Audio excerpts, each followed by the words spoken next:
Today our movie recap is The Amateur, a thriller about a code expert who enters the spy world after a personal tragedy. This movie starts with Charlie fixing a plane in his garage. His wife Sarah gave it to him for his birthday. Sarah comes to tell him she's going to London for work. She asks if he wants to come. Charlie says no because he has work to do. Charlie goes to his job at CIA headquarters. He works in a department that breaks codes. He designed the security scanners in the building. At work, he gets a message from Inquilin. This person sells him secret information. Inquilin warns that new documents could hurt the CIA. Charlie tries to guess where Inquilin lives. He says Istanbul but gets no answer. Charlie tries to read the secret documents. He's very smart but can't break the code. This is strange for him. After lunch, Sarah calls from London. She says she arrived at her hotel. Charlie already knows because he tracks her phone. They don't talk long. Charlie wants to work on the documents. Charlie still can't break the code. He takes his computer to a special room with better machines. Finally, he opens the files. What he sees shocks him. The documents show the government did something bad. They used a drone to bomb a place. Then they lied and said it was a suicide bomber. The news said 150 people died. This included French and Danish soldiers.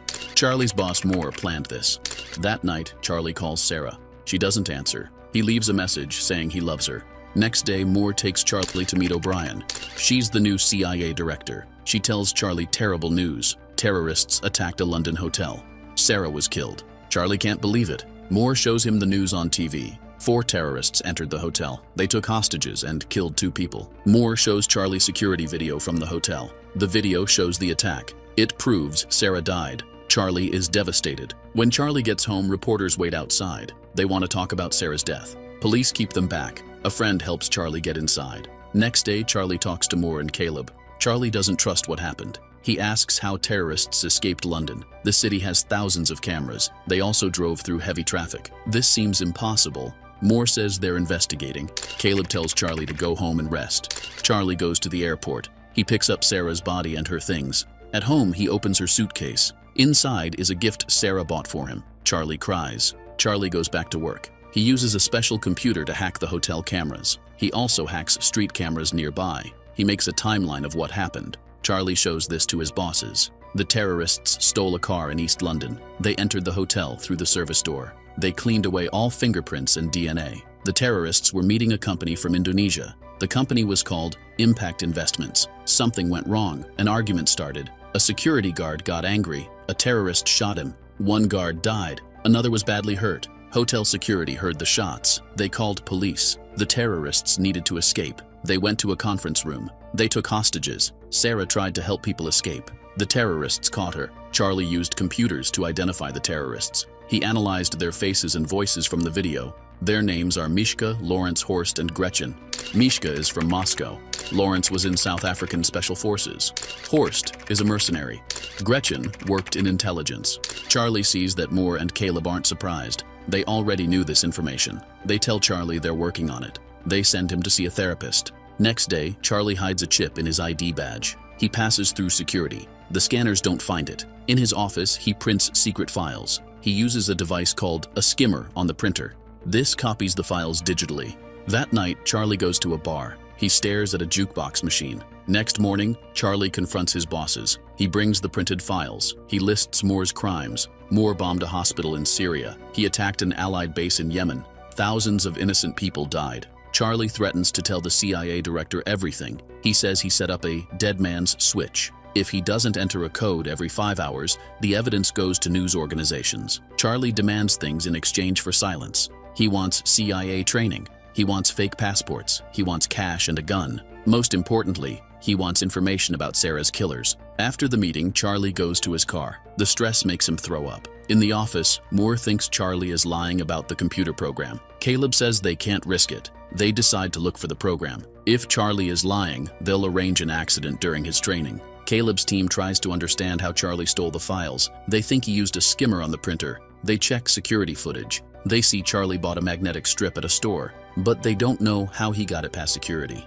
The team searches Charlie's house. They find out he went to a bar twice. They search the bar. Under the jukebox, they find an ABBA CD. When they play it, they hear only noise. They take the CD. Charlie arrives at a CIA training facility.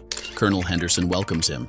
They start shooting practice. Charlie is a bad shooter. He must get very close to hit targets. But Charlie is great at making bombs. He works very fast. This surprises Henderson. Next, Charlie learns a fake identity. Henderson pushes him around roughly. This helps Charlie remember his identity under pressure. They make fake passports for Charlie. That night, Henderson visits Charlie's room. He says Charlie isn't a killer. Charlie says he wants justice for Sarah. Henderson gives Charlie a gun. He tells Charlie to aim at his chest. Charlie's hands shake. He can't do it. At CIA headquarters, agents decode the CD. They discover Charlie lied about the dead man's switch. They tell their bosses, but Charlie is listening. The chip Charlie hid was a listening device. He put it on the files he gave his bosses. Now he hears their conversations. Moore calls Henderson. He says to arrest Charlie, but Charlie already escaped. Moore finds the listening device. He talks to Charlie through it. He says Charlie is committing treason. Charlie removes his earpiece and gets on a plane. Charlie flies to London, then Paris. His fake passport shows up in CIA computers. Moore sends Henderson after him. In Paris, Charlie rents a hotel room. It's near where Gretchen eats. When she appears, he tracks her phone. Charlie waits outside Gretchen's apartment. When she leaves, he follows someone inside the building. He picks her apartment lock using an online video. Charlie searches her apartment. He takes pictures of her schedule. He finds a gun and keeps it. His tracker warns that Gretchen is returning. Charlie waits on the stairs. When she comes home, he can't shoot her. He feels weak and disappointed. He goes back to his hotel.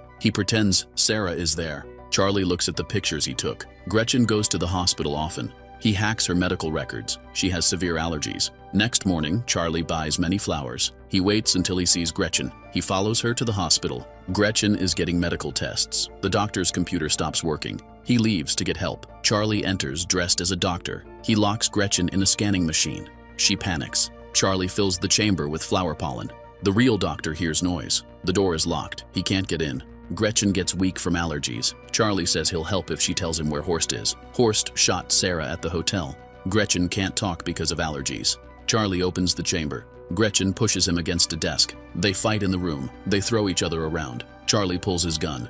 Gretchen knocks him down and runs out the door. Charlie follows her outside. Before he can shoot, a car hits Gretchen. She dies. Charlie is horrified. He forces himself to take her phone. He runs away and throws away the doctor coat. At his hotel, Charlie washes off blood. He packs his things. He takes a bus to Marseille. The CIA learns about Gretchen's death. O'Brien asks Moore about it. Moore says one of their own people killed her. That night, Charlie drinks at a bar. He feels guilty about Gretchen. He thinks he sees Sarah dancing, but it's just someone who looks like her. Charlie sees Henderson coming. He panics and leaves the bar. He runs to another bar to hide. Henderson follows him. Charlie locks himself in the bathroom. There are no windows to escape. He must come out. Charlie joins Henderson at the bar. Henderson tracked Gretchen's phone to find him. Charlie shows Henderson a timer on his phone. He runs out. A bomb explodes in the bathroom. People scream and run. Henderson loses Charlie in the chaos. Next morning, Charlie contacts Inquilin for help. He leaves Europe on a cargo plane to Turkey. In Istanbul, Charlie texts Inquilin from a restaurant. He sees a man's phone ring.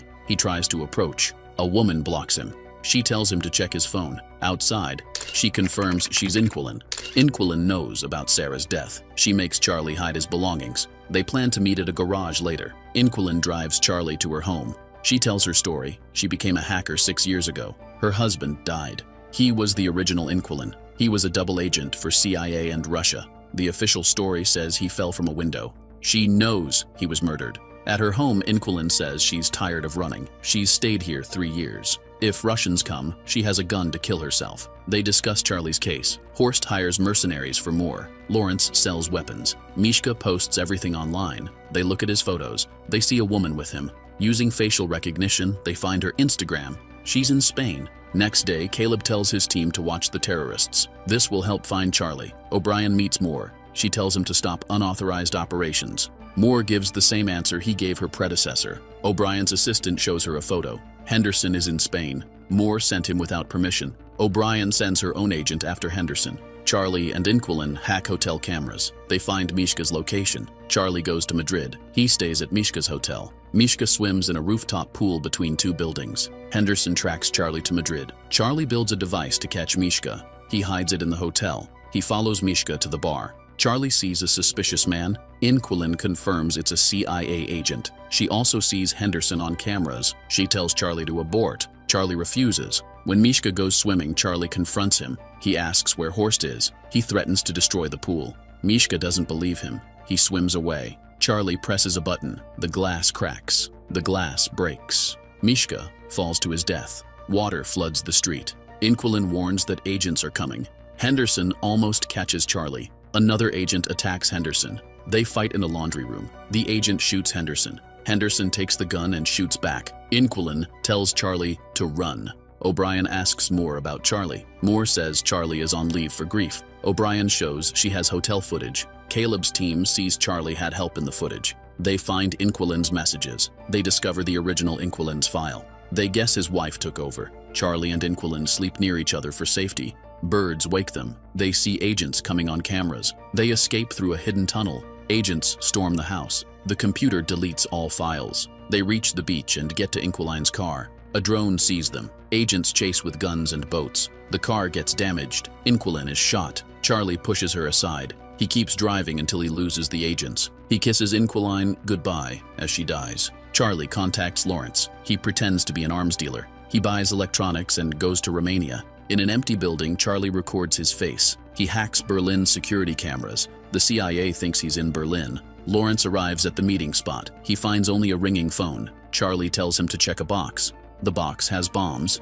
If Lawrence moves, they explode. Lawrence sees Sarah's photo. Charlie appears. He asks where Horst is. He'll deactivate bombs if Lawrence tells him. Lawrence says Horst works in Russian waters. He gets deliveries at Baltic ports. Charlie asks how to contact Horst. Lawrence says only through secret codes. He throws his phone with the contact numbers. Charlie takes the phone and leaves. The bombs kill Lawrence. The CIA learns Lawrence died in Romania. They realize they watched fake footage. In a Russian hotel, Charlie imagines Sarah with him. He opens her gift. It's a puzzle with a sweet message. At the port, Charlie sends Horst's code. A man checks his phone. Charlie follows and photographs the boat. Charlie buys tools. He tracks the yacht using its registration. He studies Horst's sea routes. Charlie approaches the boat. Someone knocks him out. He drops Sarah's puzzle. He wakes on the yacht. He meets Horst. Horst found Charlie's bomb. Horst says Charlie killed others indirectly. He thinks Charlie can't kill face-to-face. He gives Charlie a gun. Charlie can't shoot. The yacht suddenly changes direction.